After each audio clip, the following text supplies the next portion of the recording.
Newspapers, including the People's Daily, have published the full text of China's so-called white paper that's outlining its official position on trade relations with the US.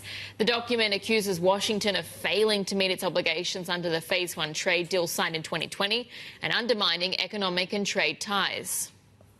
Yeah, meanwhile, you have the Global Times in today, at least the version today, edition today, blasting what it calls U.S.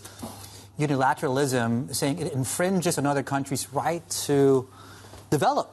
It also warns that the quote, selfish and short-sighted approach will ultimately backfire. Let's bring in our China correspondent, Min Lo, to talk us through this. This white paper and the finer points, just take us through what those are and perhaps the big picture there.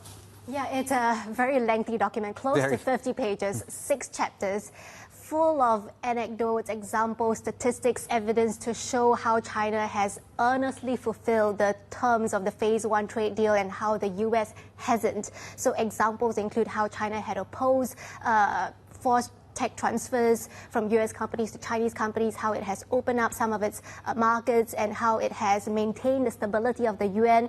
And then in terms of how China had failed to keep up, maintain its pledge on buying a certain amount of U.S. goods, it said that was because the pandemic has caused U.S. production levels to fall below pre-pandemic levels that prevented China from buying up the amount they had initially pledged. They also said that U.S. prices were uncompetitive, and it didn't make sense for Chinese producers to buy things at higher prices from the U.S. when they can get it cheaper from other countries.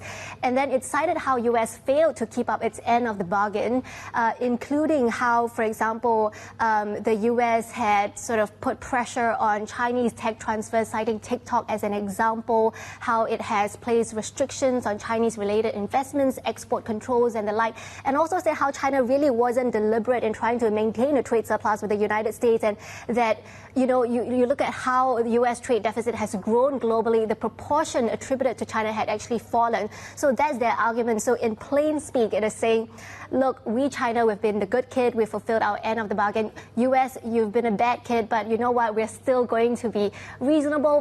We want to have dialogue if you're ready to do so, but if not, then we will, quote, fight to the end. So what have the reactions been on social media then to this? Yeah, there's so much chatter on social media. 7 of the top 10 topics on Weibo today had been about those tariffs. And as expected, there had been a lot of very nationalistic comments. So people saying that, our ancestors, our forefathers didn't bow down. Why should we bend our waist? We shouldn't leave this battle to our next generation. And when the Chinese people cite their next generation, they're really hunkering down for an epic battle.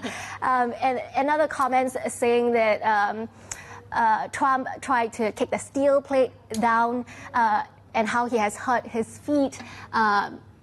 Here is a sarcastic one. Manufacturing is back to the U.S. within 3 days. It is laughable. I thought I was watching an epic war movie, but it turns out to be comedy. Also, some rallying cries as well. The next comment here saying, support the country, support the party. The impact of this is going to be big. But I really thank the country for letting us straighten our backs and giving us the confidence. And we want to show the country that nobody else is more united than the Chinese people. And it's interesting, instead of inciting social instability because of the economic hit, the tariff war is actually causing the Chinese people to coalesce together and rally tighter together against this enemy, which is the United States.